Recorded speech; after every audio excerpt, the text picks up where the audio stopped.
सत्यप्रकाश जी ने बहुत अच्छा बोला और मैं तो सोच रहा था कि पिछले 18 सालों के अंदर पटना जो है पेरिस हो गया होगा। देखिए, यहाँ पे हर आदमी जो राजनीतिक दलों से संबंधित है वो सिर्फ राजनीति के अलावा कुछ नहीं है। दिल्ली शहर के अंदर हम लोग बैठे हुए हैं और अच्छी तरीके से जानते हैं कि इलीगल कंस्ट्रक्शन, इलीगल क्लियरेंस एक बहुत बड़ा मोटा धंधा है। सरकार चाहे आम आदमी पार्टी की हो, चाहे बीजेपी की हो, चाहे कांग्रेस की हो, वो पिछले 25, 30, 40 सालों से लगातार चल रहा और इसका कोई निदान नहीं। आज हम लोग इस पर डिबेट कर लेंगे, 2-3 दिन इस पर चर्चा हो जाएगी, अखबारों में खबरें छप जाएंगी, लेकिन उसके बाद फिर ये अगाध गति से चलता रहेगा।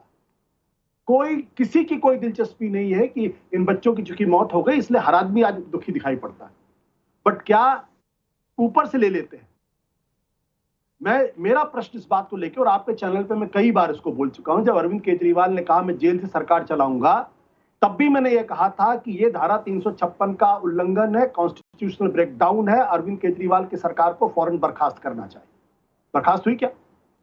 अगर आम आदमी पार्टी के अंदर अगर जरा सी भी शर्म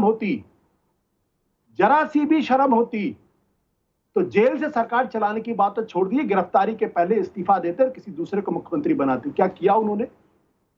नहीं किया।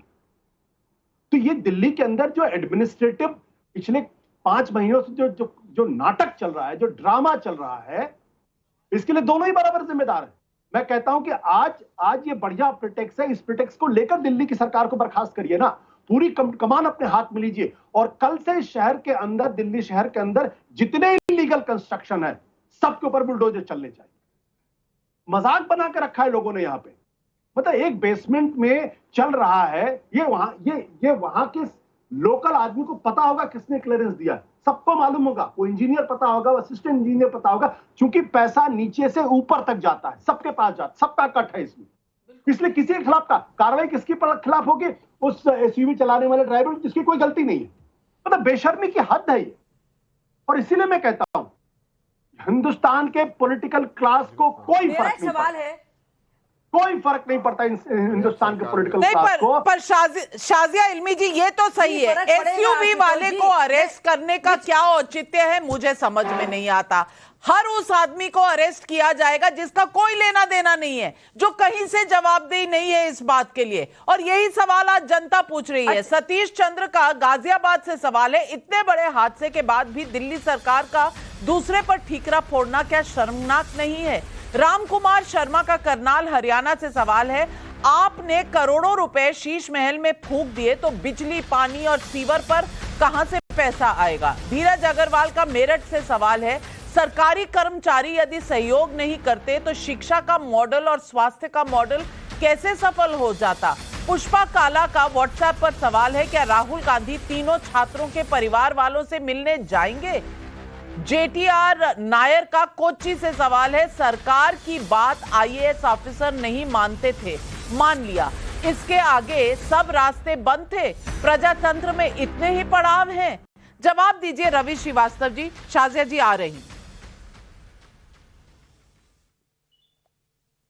देखिए, प्रश्न तो सभी लोगों के बहुत ही उचित हैं और उनके जवाब भी देने पड़ेंगे, ये बात निश्चित है।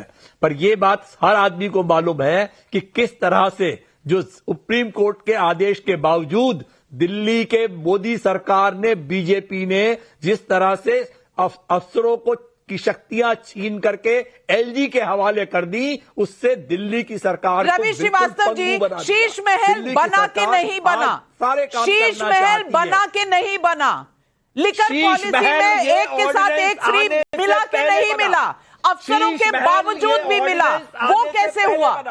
देखिए, आप दो चीजों को मिला रही हैं आप। ये ऑर्डिनेंस आने से पहले जो उनका घर था वो बना मुख्यमंत्री का, और वो मुख्यमंत्री का निवास है। अरविंद केजरीवाल का घर का मकान नहीं है। कल को मुख्यमंत्री नहीं रहेंगे तो आप बैठेगी। शाजिया इल्मी जी जवाब दें। नहीं, आप गलत बोल रहे हैं। ऐसा सवाल उठाना गलत है। बिल्कुल सवाल उठाना गलत है। हाँ, इस देश में सवाल उठाना गलत है, जवाब कोई ना दे, अकाउंटेबिलिटी कोई ना ले, वो गलत नहीं है। लेकिन हाँ, हमारा सवाल उठाना, जनता का सवाल उठाना गलत है। शाजिया इल्मी, क्या यही गलती है जनता की कि वो सवाल उठाती है?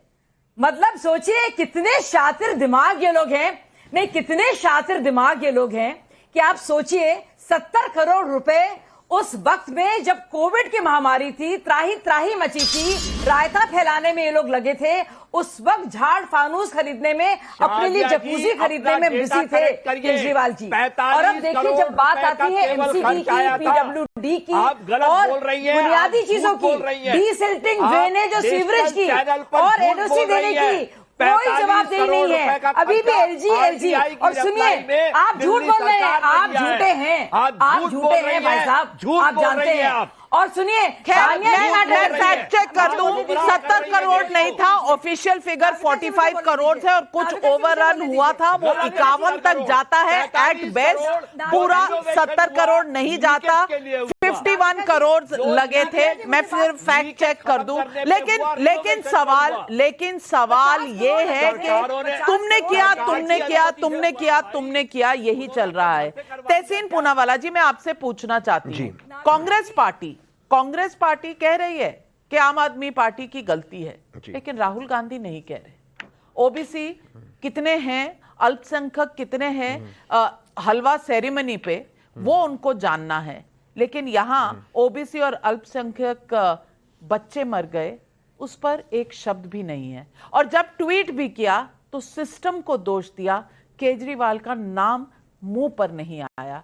मैं पूछना चाहती हूं कि तहसीन पूनावाला जी, क्या मजबूरी है? सच को सच तो कह दो। दो चीज़, राहुल गांधी जी आज मीडिया वाले और आप ही के मीडिया वालों को मदद कर रहे थे, जिसकी वजह से ओम बिरला जी को नहीं चाहिए हमें किसी की मदद, हमें नहीं चाहिए, हमें बॉयकॉट करते हैं और वैसे मीडिया को मदद करने पहुंच जाते हैं। उनका कमाल, ये घरियाली आंसू बाहर कहीं, आपका राइट है, मुझे तो बॉयकॉट किया हुआ है, इतनी मीडिया की चिंता है, वो अलग बात है, वो वहां पे मीडिया की मदद कर रहे थे। दूसरी चीज, एक सेकंड, एक तो वो मीडिया की मदद कर रहे थे, उसको हमें नहीं चाहिए, आपको नहीं चाहिए, वो अलग बात है। जो लोग वहां पर बंद थे, जिनको कैद किया था उनको चाहिए, जिनको कैद किया था वो उनकी मदद करें। वो भी हमारे ही बच्चे थे, हमारे चैनल के लोग थे, हमारे भी चैनल के लोग थे।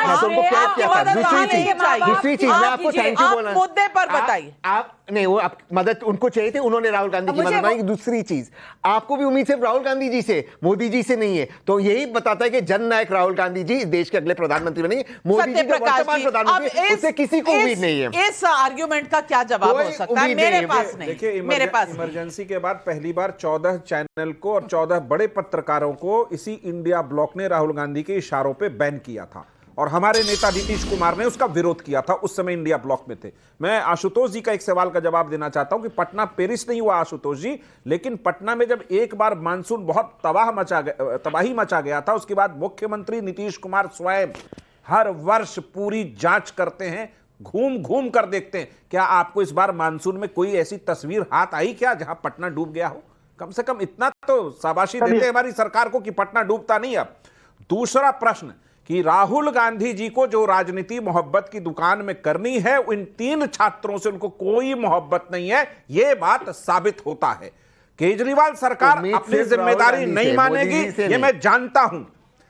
आशुतोष जी की एक बात से मैं सहमत हूं कि आखिर केंद्र की सरकार इस बारे में चुप क्यों है। यह मुझे भी आश्चर्य होता है कि जो दिल्ली का पूरा मसला है कि एक मुख्यमंत्री जेल में है, शराब घोटाले का आरोपी है, उस पर चार्जशीट फाइल हो चुका है, फिर भी ये स्थिति क्यों? असमंजस की स्थिति है। अनिमेश कुमार का व्हाट्सएप पर सवाल है, दिल्ली की दुखद घटना पर विपक्ष के नेताओं की प्रतिक्रिया से क्या ये नहीं लगता कि केजरीवाल से सब भयभीत हैं? उदयवीर सिंह का व्हाट्सएप पर सवाल है, क्या केजरीवाल जी 3 मृतक बच्चों के परिवार को 5-5 करोड़ देंगे? ये सवाल जनता पूछ रही है। अमीक जमाई जी, मेरा सवाल ये है, केजरीवाल जी रोज लिखा करते हैं, दिल्ली की चिंता किया करते हैं, चिट्ठियां लिखते हैं जेल से, और उनकी पत्नी आकर पढ़ती है। इस बार कोई चिट्ठी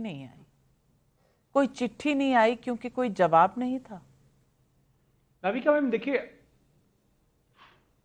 देखिए आदरणीय केजरीवाल जी के लिए अगर वो सिर्फ शराब देने का ही कार्यक्रम है तो एक राष्ट्रीय शराब दिवस मनाया जाए जिस दिन सब लोग मिलकर आदरणीय केजरीवाल में ही आपका जवाब पूरा शामिल हो गया। सब हम लोग भी शामिल हो जाएंगे उसमें। हमारा विषय क्या है? देखिए मैं गंभीर बात बोल रहा हूं जो आशुतोष जी को भी मैं कहना चाहता हूं कि एलडीए जो बिल्डिंगों के नक्शे का परमिशन करता है और आज नाविका मैम जाकिर नगर में, बटला हाउस में, शाहीन बाग में, जामिया में हर हफ्ते 10 बिल्डिंगें डेमोलिश हो रहे हैं। कौन डेमोलिश कर रहा है? एलडीए डेमोलिश कर रहा है कि बेसमेंट बना हुआ है, न जाने क्या क्या हुआ है। तो अगर अखिलेश यादव जी जब बोल रहे हैं कि क्या बुलडोजर दिल्ली में चलेगा तो 10 करोड़ छात्रों का जो भविष्य इस कोचिंग उद्योग में बर्बाद है भविष्य में, जिसका जिम्मा सरकार नहीं लेना चाहती। अखिलेश यादव जी जब मुख्यमंत्री थे हमारे उत्तर प्रदेश में, नाविका जी बस आपका 30 सेकंड लूंगा मैं, हमने आईएएस आईपीएस बनने के लिए बच्चों के लिए हमने यहां पर कोचिंग तो अभी पिछले 10 ही सालों में शुरू हुई है, उससे पहले कभी हुई नहीं थी। उससे पहले एजुकेशन मॉडल हमारा सब ठीक था। नाली साफ कर देती दिल्ली सरकार, दिल्ली का जल बोर्ड, तो 3 बच्चे नहीं मरते। इतनी सी बात आपको समझ में नहीं आ रही। आप बिल्डिंग पे पड़े हुए। वही शिक्षक दिल्ली का, वही केंद्रीय विश्वविद्यालय का, जो सरकार नाली नहीं साफ कर सके उसको सरकार में 60,000 करोड़ का धंधा बना दिया है। 60,000 करोड़ का धंधा, तो 7 करोड़ बच्चों वो ठीक है अपनी बात, वो आप जो कह रहे वो अलग बात है, लेकिन जो सरकार नाली नहीं साफ कर सके, सड़कों पर नाला बन जाए, किसके अंदर है? पानी घुस जाए, अरे आप आवाज कहाँ उठाते हैं? एलडीए डेमोलिश करेगा या नहीं? बुलडोजर चलाएगा नहीं? बताओ मुझे। अरे नाविका जी को बताओ, एलडीए जो केंद्र सरकार के अधीन है बुलडोजर चलाएगा कि नहीं? हाँ या ना बताओ। आशुतोष जी आपका नाम लिया, जरा जवाब दे दीजिए अमीर जमाई को, मुझसे जवाब बन नहीं पा रहा। नहीं नाविका जी, सबसे पहले तो सत्यप्रकाश जी ने कहा, मैं उनको खाली इतना याद दिला देता हूं कि पिछले 15-20 दिनों में 18-19 पुल बिहार के अंदर गिरे हैं। बिल्कुल, ये है डेवलपमेंट का मॉडल। मैं उसके लिए कौन जिम्मेदार है? उस पर जवाब चाहते हैं मेरा आप उस पे? सत्यप्रकाश जी मैं अपनी बात सुन लो, मेरी बात जी, बात कह लीजिए। 18 साल से तो सरकार आपकी है ना। नहीं बात अब आप ये नहीं कह सकते कि नेहरू जी ने आके बनवाया। खैर छोड़ दो, मैं वो नहीं कह रहा, मैं उस डिबेट में जा रहा हूँ, मैं उस डिबेट में नहीं जा रहा हूँ। मैंने आपको खाली याद दिलाया। जहां तक सड़कों को साफ करने की बात है तो चलते हैं हम लोग पटना की सड़कों पर, देखते हैं कितने नाली बहते, कितने नाली नहीं। देखिए राजनीतिक जो हिंदुस्तान का जो पॉलिटिकल क्लास है, कम से कम वो जिम्मेदारी लेना सीखे। और मैं आपको बताता हूं, इस दिल्ली के अंदर आप मेरे साथ चलिए, एक इलाके में खाली मैं आपको लेके चलूं, 2/3 बिल्डिंग्स वहां आपको इलीगल मिलेगी। 2/3 कभी वहां बुलडोजर नहीं चलता। बुलडोजर कहां चलता है? जहां झुग्गी झोपड़ी वाले रहते हैं। कब चलता है? 31 दिसंबर की रात को जब भयंकर कड़कड़ाती हुई सर्दी होती है, बेचारे गरीब का परिवार रोता है, बिलखता है, रहने की जगह नहीं मिलती, उसके घर डिमोलिश होते हैं। कभी किसी बड़े का घर दिल्ली के अंदर, दिल्ली के बाहर हिंदुस्तान में कहीं डिमोलिश नहीं होता। और सारा का सारा स्ट्रक्चर यहाँ जगमोहन अर्बन डेवलपमेंट मिनिस्टर थे, आप बड़े पत्रकार थे देश में, पूरी दिल्ली दहाई थी उन्होंने, भूल गए आप? कोई दिल्ली नहीं ढाई। क्या बात कर रहे हैं आप? केजे राव उसके कंसल्टेंट थे। सत्यप्रकाश जी एक सवाल